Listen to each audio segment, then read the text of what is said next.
guarding the only pass through the barren Sepis Mountains. The twin towers mark the gateway between the imperial heartland and the lands beyond. One lies abandoned, the other watched by a grim legion, both crumbling beneath the cliffs. The blockade stretches across the mile-wide gap between the two forts in the valley, consisting of patrols and small camps in the usual organized imperial fashion. They stop everyone and initially politely ask them to turn back. I approach a legionary and slip a coin into his hand, asking for news from the south. His answer is vague at best. Most of the information is dull, mundane, and of little interest. I watch a few other Vagrus try their luck with arguments and bribes, but they're all brusquely turned away. I don't even bother trying. The huge force stationed in and around the tower clearly does not belong to its regular garrison. Their flying dark banners indicate that they belong to Legio 21. That's a lot of soldiers for just a mountain pass. I find companionship and gossip among the other Vagri who are gathered around a large campfire. Some of them I know from my previous travels. Others I have never seen before.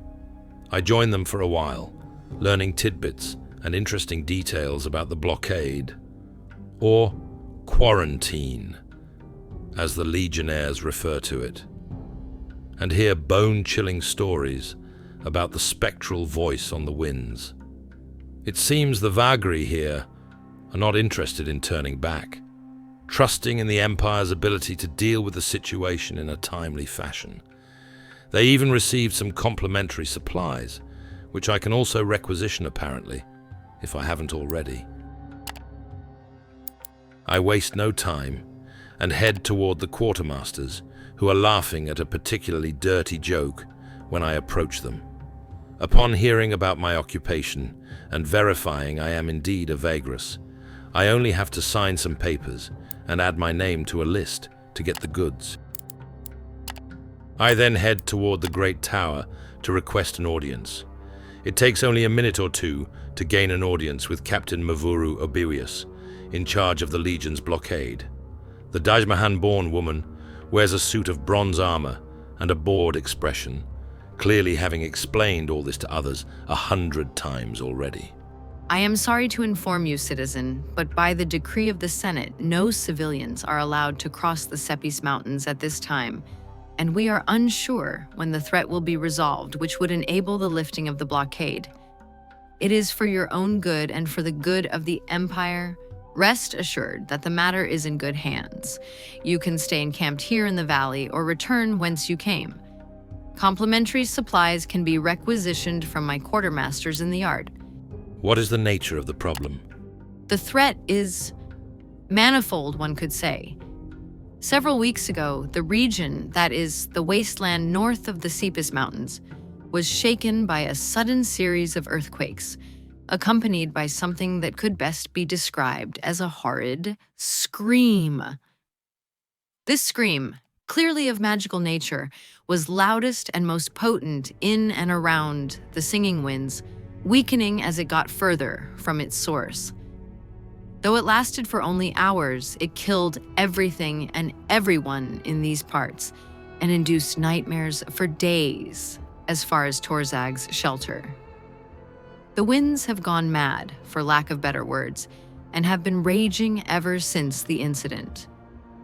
Again, the potency of this is strongest on the plains west of here, and gets weaker as one travels far to the north, yet somehow it upset the already unpredictable ash storms of the Forlorn Waste, making that forsaken region practically inaccessible. People keep hearing strange noises in the wind. Many succumb to sudden screams in the gales or experience constant nightmares.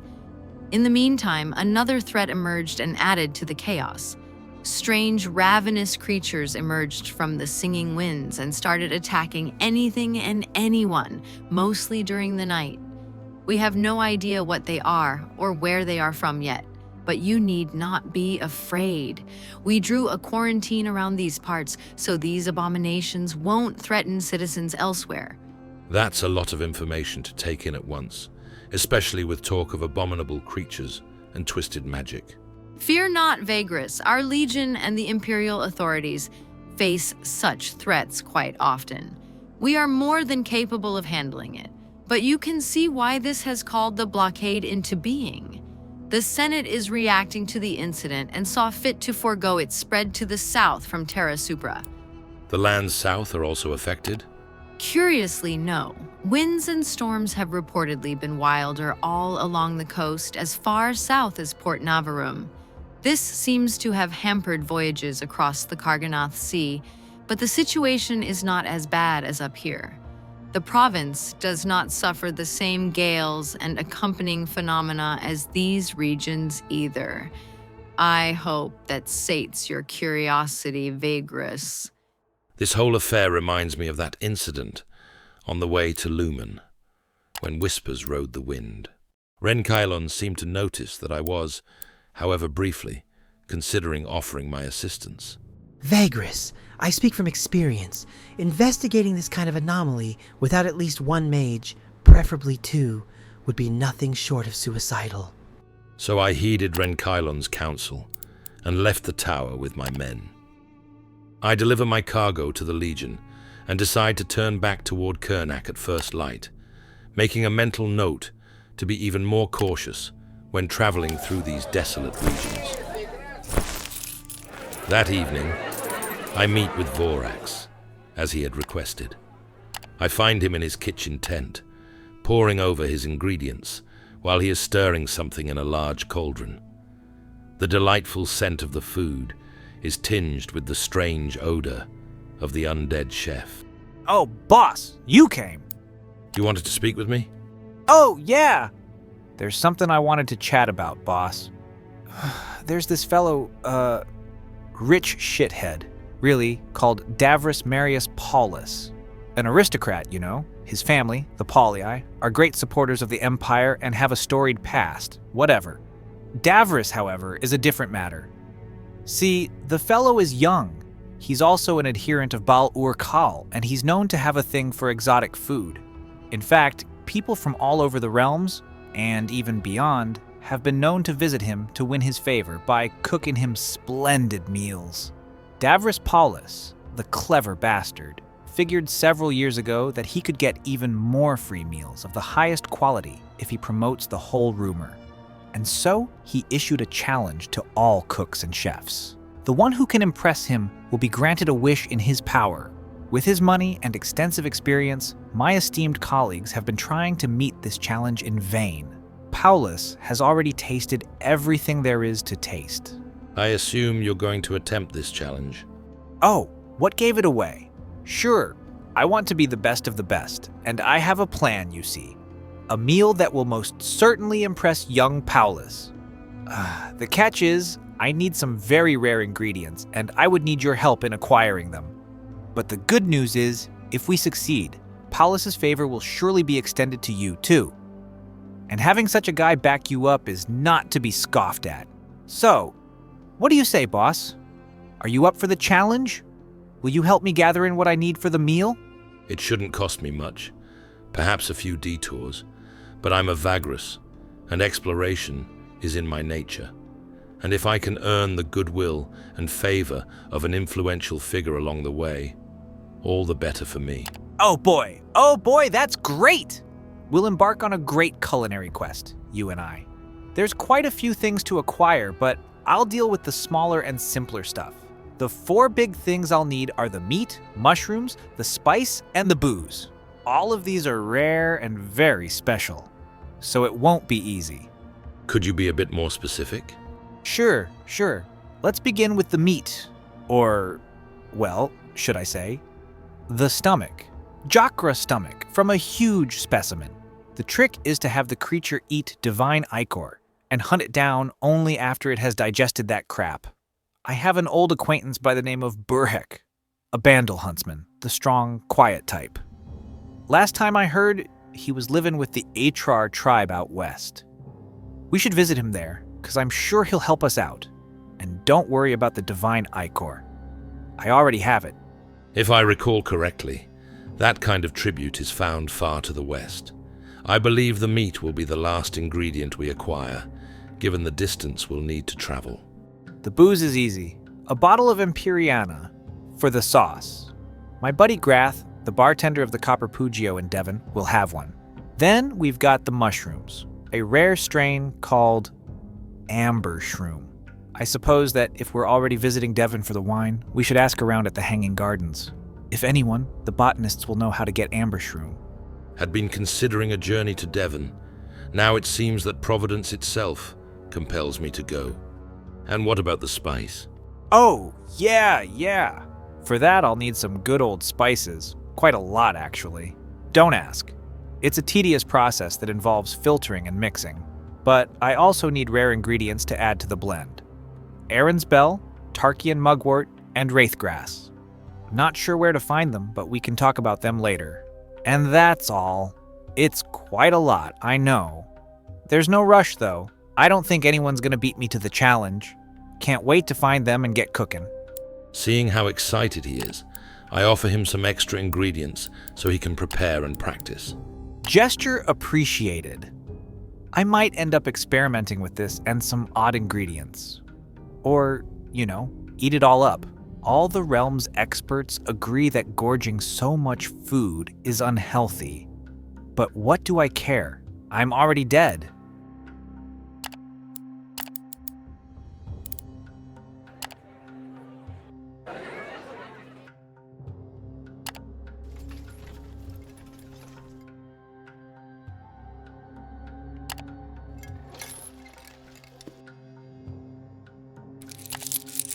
The accursed wind picks up and soon becomes a real problem. Not only does it turn into a torrid, powerful windstorm very soon, but it also carries with it the whispering, moaning voices that soon start to affect every member of my crew. Headaches, loss of focus, even some kind of paralysis, and extreme bewilderment. Under the influence of the otherworldly noise, my comrades start to wander off. I manage to gather all my mental presence and shake some of my comrades out of this miserable torpor. Those then make the rounds and help others overcome the wind's unnatural power.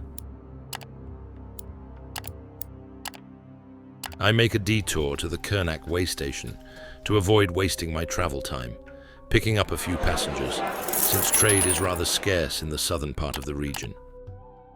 Harvek. Have you ever heard of someone called Maviro the Sly? I believe there's a bounty on his head, but I don't know much more than that. A petty thief, sure, with a nasty habit of letting his cock wander whenever there's a skirt in sight. Why do you ask? It turns out that a man named Gravhan might have information about him. Bounties pay well. You want us to take care of him? Yes, and I want you to do what needs to be done, if the situation calls for it. Upon arriving in Torzag, I gather a few men and meet up with the informant I had left behind to keep watch on Gravhan. And against all expectations, Stonecutter Square does not have any stoneworkers or sculptors anymore, though it reputedly got its name from dwarven craftsmen who used to dwell here long ago. These days it is packed with small shops, jewelers, spice merchants, toy makers, clothes shops, and much more. The corpulent merchant called Gravhan is prattling about his wares to passers-by in front of his shop, a small but tidy store where I can buy shoes and perfume. What do you know about the bounty on Maviro? Interested in the bounty, I and my merchant associates put together this respectable sum and placed it as a bounty on the head of that rascal. Maviro was called the Sly, for a good reason, you see. He used to run all kinds of scams around here. What's worse, he had a thing for merchants' wives. Needless to say, it was when he stole from us that we decided to take matters to the law.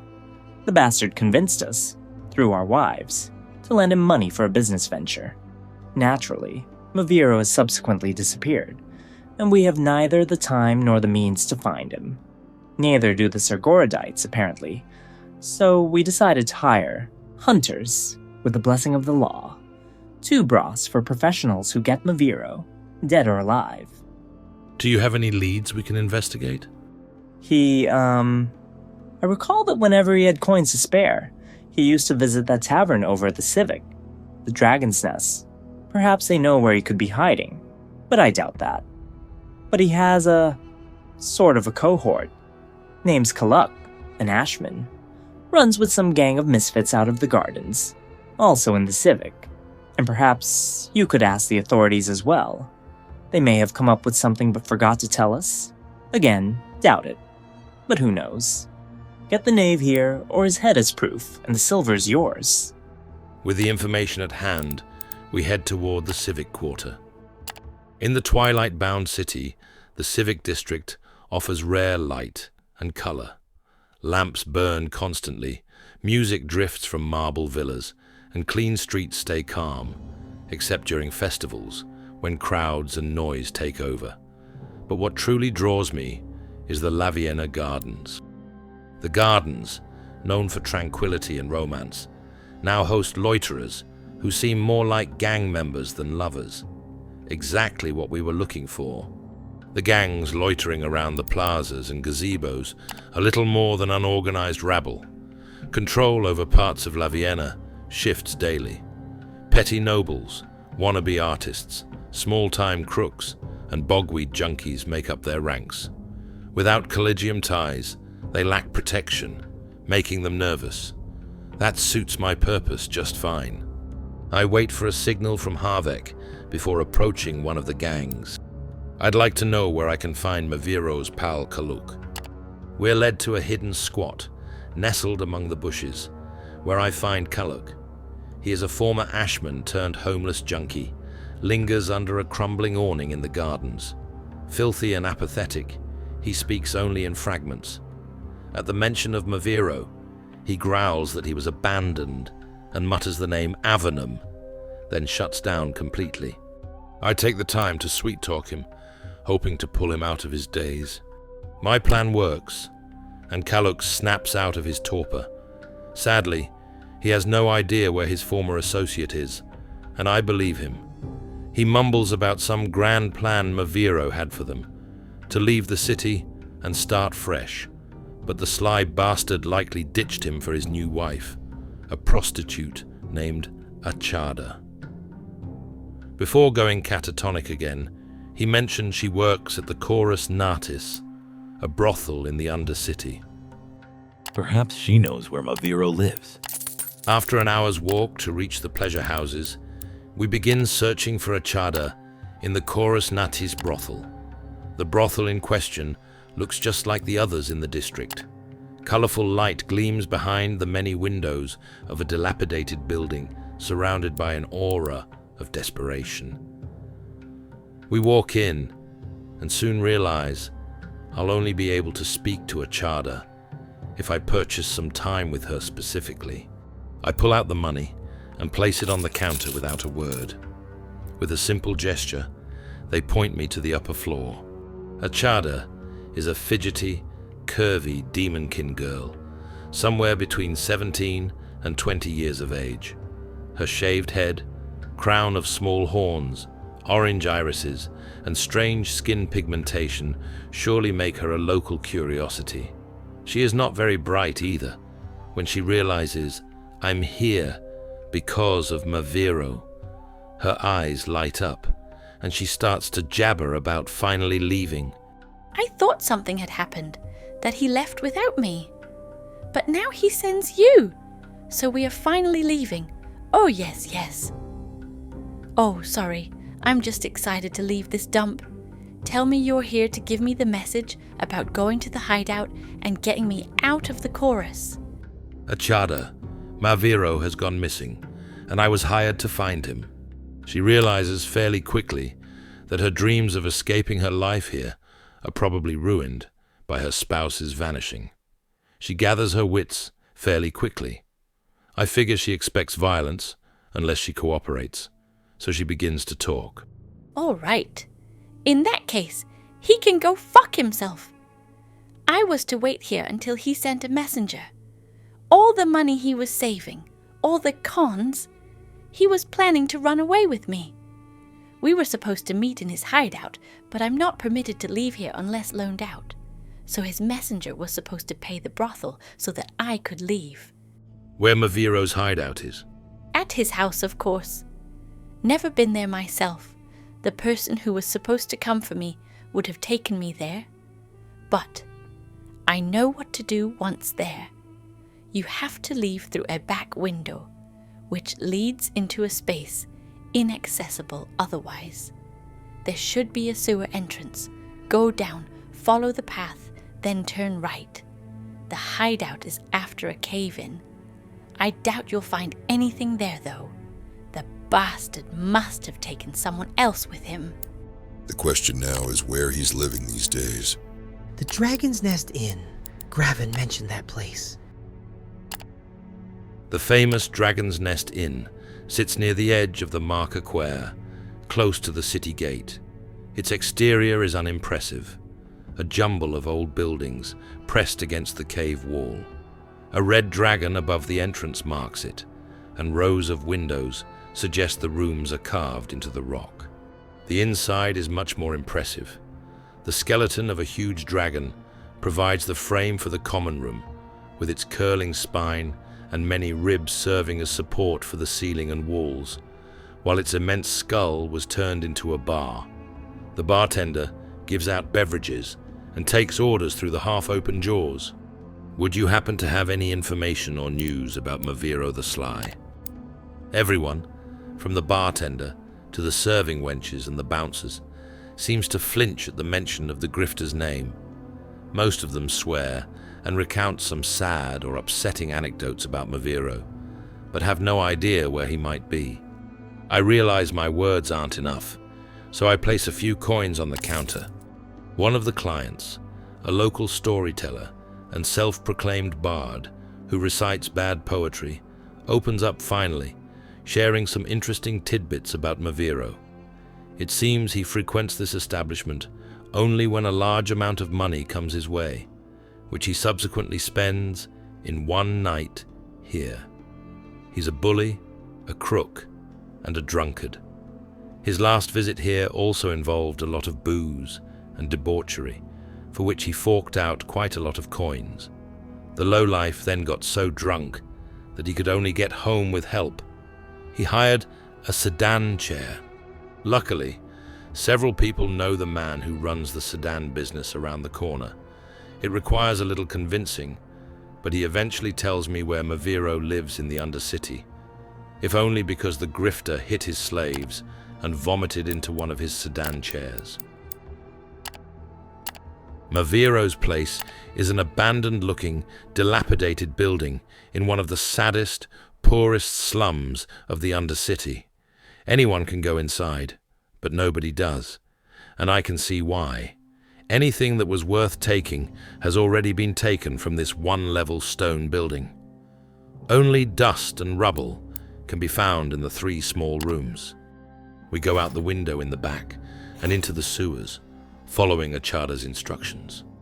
I take a small team through the back window into a small space completely surrounded by firewalls. There we find an entrance to the sewers beneath a dirty leather awning. Taking my companions down the stone ladder into the gag-inducing darkness, I climb, until eventually I reach the tunnels below. Achada said to follow the path, then turn right at the first junction, and when reaching a cave-in, I will be able to find a hidden room opening from the main path. She wasn't lying. The room is a little hard to spot in torchlight, as its entrance is partially covered by a large stone slab. But there it is. As I enter, I see that it is fairly spacious, if simply furnished, carved out of the rock itself. The stench here is horrendous, worse than the sewers somehow. Among the sacks, amphorae, and jugs stacked at the far wall is something that looks like a corpse. Unfortunately, I have no time to investigate, as gurgling sounds break the monotony of the sewers trickling. I step out of the room and come face to face with a coterie of undead shuffling towards me. Backing into the room, I realize that my way of escape has been cut off.